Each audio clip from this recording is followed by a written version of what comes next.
You bought all them magazines to cut up to make a vision board, not a vision board made, and you don't know what to do because you don't know how to execute. You only know how to create a plan and not stick with it. And then it gets to March and you're like, oh, damn, I didn't do anything that I said I was going to do on my vision board. 2 months have already gone by. Well, get to try again next year. No, we're not going to do that. We're not going to waste time. We're not going to let the devil trick us out our spot once again. So these are going to be 6 tips to help you execute that vision board that you just made, because by the time you finish this video, you're going to be ready to conquer 2025. This is episode 1 of Tomicia Talks.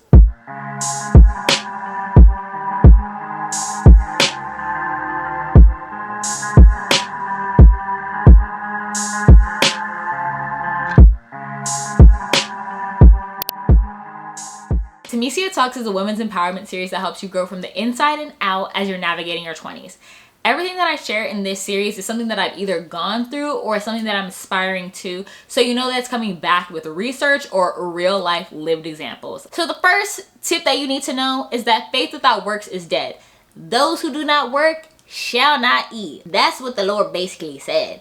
So you created this vision board and you're like, wow, I can't wait to just get everything that I wanted. I'm just gonna think about it really hard and of course it's gonna come true. No, babes. You need to be putting in that work. Putting in that work means creating a plan, because if you don't have a plan, it's just a dream. Okay, it's just a wish, okay? It's not hocus pocus. So every day when you wake up, you need to decide if you're gonna be a maker or if you're gonna be a manager. If you're a maker, those are the days that you're like, I'm gonna make some shit shake today, okay? I'm gonna get some stuff done. I'm crossing off things on the to-do list. I'm producing a YouTube video. I'm studying for the LSAT. I'm reading 25 pages of my book. You're executing, you're being a maker, you're creating something, bring it to life. Or are you a manager? Because we need those days too. The days that you're a manager, you're gonna be planning, you're gonna be strategizing, you're gonna be pivoting, understanding the things that didn't work last week and then revising it so it can work better this week, okay? We need both of those days, but a lot of us spend our time in the second half. A lot of us want to be managers and you're like, yeah, create the strategy.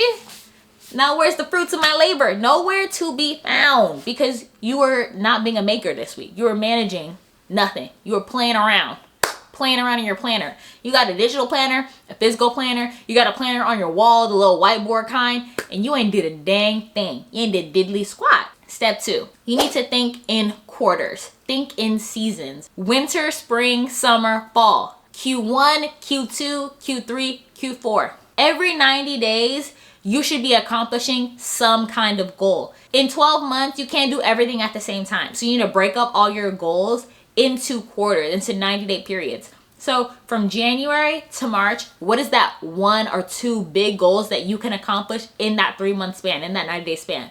Okay, Q1 is done.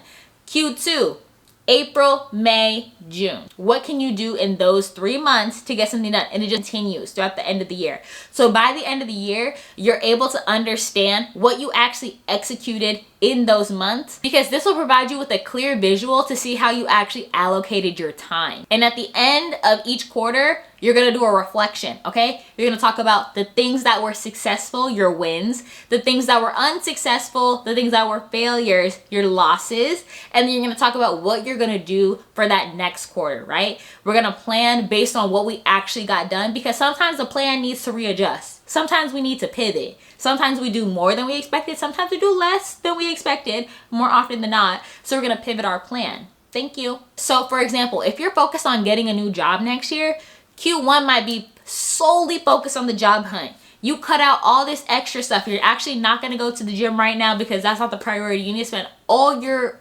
free available time applying to jobs, interviewing, doing informational interviews to learn about the company, writing your cover letters, going to networking events, all that stuff. You're gonna do that Q1, right? And if you didn't get that job in Q1, that's still gonna be your goal for Q2. So now you're spending 2 quarters working on that same goal to hopefully accomplish it by the end of Q2, right? Let's say you finish the goal in Q1. Great, got a new job. Now that we have the job, what else are we gonna work on?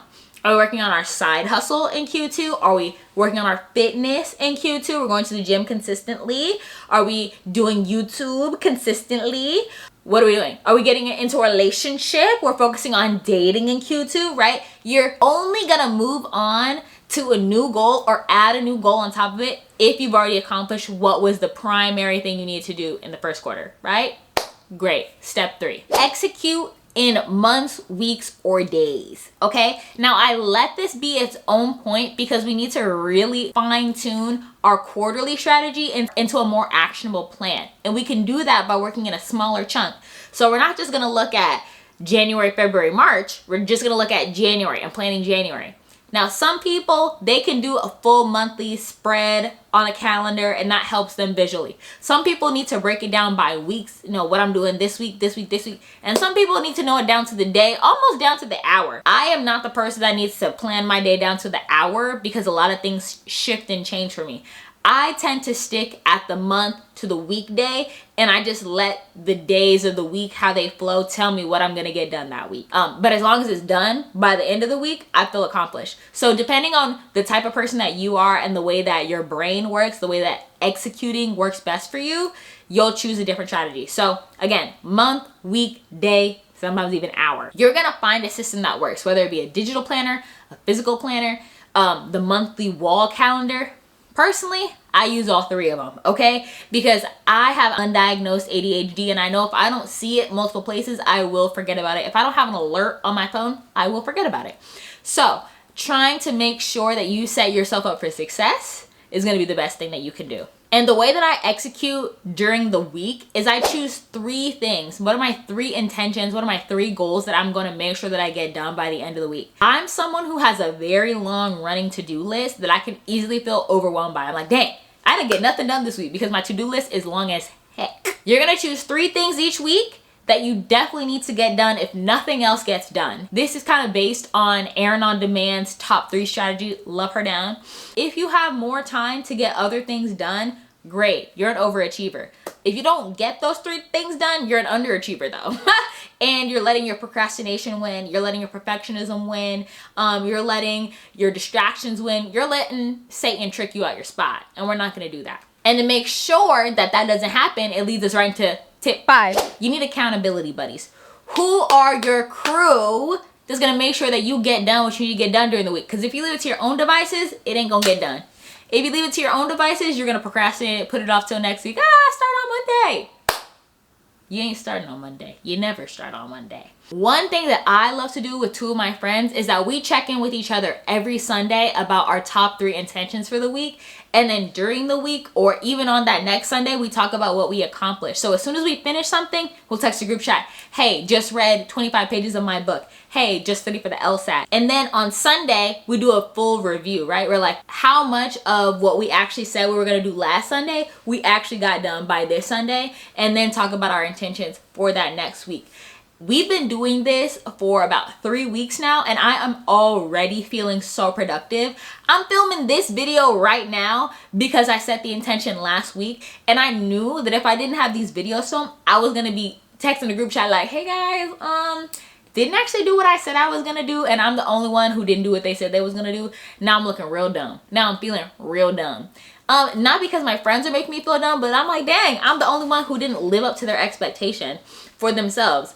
I'm the only one who flopped. You don't want to be the one who flops. So get you 1, 2, 3, 4, 5, however many friends want to come together and be in an accountability group, or you just have an accountability partner. That will help you actually execute your goals in a way that will just skyrocket your productivity. Because again, it's really hard to do a lot of stuff on our own because we get in our own heads. A lot of times we are our own biggest bullies, and we let seeds of doubt throw us off our path. If you have someone or a group of people who are constantly speaking life into you about your goals, the less you're gonna fall off, because you're like, dang, there are people who believe that I can do it. There are people who are counting on me to do it. Because me being an example of producing the stuff that I want to do, of living out the way that I said I was going to live out, is actually inspiring them to do it for themselves. So you are an example. You're a reflection of the people that you're in accountability groups with.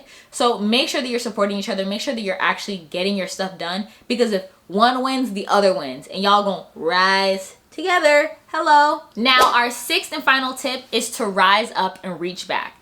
Now, that may seem counterintuitive because you're like, this is my vision board, this is about me. But what better way to actually unlock the things that you want in your life by helping someone else achieve what they want, right? The ascent to bigger and better can always feel like a never-ending struggle. There's a never-ending to-do list to get the things that I want. There's never-ending levels that I have to unlock, never-ending promotions that I have to get. But if you can stop for a moment to think about how you're on level 3 and you can help someone unlock level 1 because you know what it takes to get there and you're only a few steps above them, that could be the key to helping you jump to the next level in your career, because spiritually you're giving that energy back out. At any given moment, we're living in an answered prayer.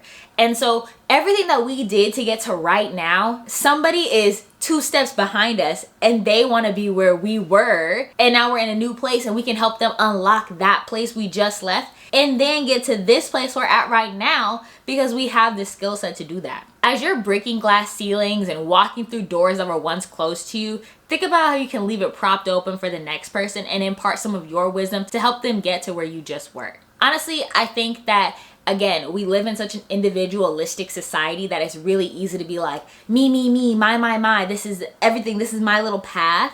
But we are all connected. Community is huge. Community is so important. So if you can stop to think about how you can pour back into your community, that's going to be, I already know it's going to help you tenfold, right? Because giving from the heart and giving generously is always going to reap benefits for the person who's doing it. You're not looking for anything. You're not trying to get anything back from it. You're just giving because that was on your spirit. That was on your heart. Just like the people who helped you get to where you are right now freely and generously gave to you. If you like this video and you need some more motivation, go watch these other videos on my channel, and I will see you next time. Bye, girlie.